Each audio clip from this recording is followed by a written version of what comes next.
Di tepian Sungai Musi yang tenang, bayang-bayang kejayaan Sriwijaya masih berbisik di antara gelombang air.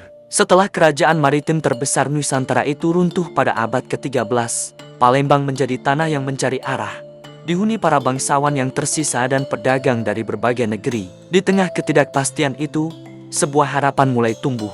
Abad ke-15 menjadi saksi gelombang baru yang datang melalui Sungai Musi. Bukan lagi para penakluk, melainkan para ulama dan pedagang dari Gujarat, Hadramaut, dan Pasai. Mereka tidak membawa pedang, tetapi membawa firman ilahi. Syahdu suara azan mulai menggantikan puja-puji pada dewa-dewa kuno, bergema dari rumah-rumah kayu di tepi air.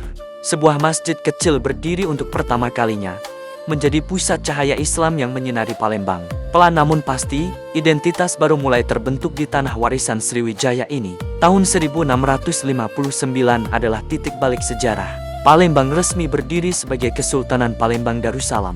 Sultan Abdurrahman Khalifatul Mukminin Sayyidul Imam dinobatkan sebagai Sultan pertama.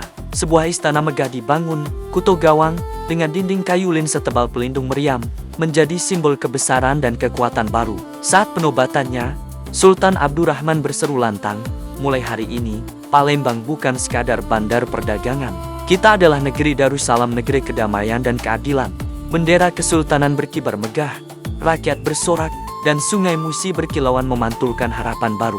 Puncak kejayaan pun tiba, Istana Kuto Besak yang kokoh berdiri menggantikan istana lama. Kapal-kapal dari Arab, Cina, India, dan Jawa silih berganti bersandar di pelabuhan. Palembang menjadi pusat perdagangan yang kaya dan mempesona, memperdagangkan timah, lada, rempah, hingga sutra. Di bawah kepemimpinan Sultan Mahmud Badarudin dan penerusnya, Sultan Mahmud Badarudin, dua armada laut dan pertahanan sungai diperkuat. Meriam-meriam besar di benteng Kuto Besak seakan berkata, tak ada penjajah yang akan melewati air ini tanpa izin kami. Namun, kemakmuran ini mengundang mata serakah. Tahun 1819, Belanda datang dengan kapal-kapal perang besar, yakin akan kemenangan yang mudah. Tapi mereka salah besar. Sultan Mahmud Badarudin kedua tidak tinggal diam.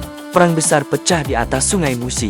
Asap mesiu menyelimuti udara, dan suara meriam Kuto Besak menggelegar, memantul ke seluruh rawa. Pertempuran sengit di atas air itu membuat Belanda kewalahan. Banyak kapal mereka terbakar dan tenggelam. Sungai Musi menjadi saksi merah perjuangan heroik rakyat Palembang. Sayangnya, kekuatan tidak seimbang. Pada serangan kedua yang jauh lebih kuat di tahun 1821, pertahanan Palembang akhirnya jebol. Kesultanan jatuh ke tangan Belanda. Sultan Mahmud Badarudin kedua ditangkap dan dibuang ke Ternate, jauh dari tanah kelahirannya yang ia cintai. Sebelum pergi, beliau meninggalkan pesan abadi, kekalahan bukanlah kematian. Selama sungai ini masih mengalir, semangat Palembang tidak akan pernah padam. Kesultanan Palembang Darussalam resmi berakhir pada tahun ke-1823. Namun, warisannya hidup selamanya. Masjid Agung Palembang yang megah, benteng Kuto Besak yang kokoh, serta tradisi adat dan budaya sungai yang kaya. Semangat juang Sultan Mahmud Badarudin kedua pun diakui dengan gelar pahlawan nasional. Hingga hari ini, setiap riak di Sungai Musi seolah membawa pesan dari masa lalu. Palembang adalah tanah kebesaran yang lahir dari keberanian dan keimanan. Dan di malam-malam yang sunyi, kita seakan masih bisa mendengar gema meriam yang pernah membelah kehormatan negeri ini. Terima kasih sudah menonton. Jangan lupa untuk like, subscribe, dan bagikan video ini agar semakin banyak yang tahu tentang sejarah hebat bangsa kita. Sampai jumpa di video berikutnya.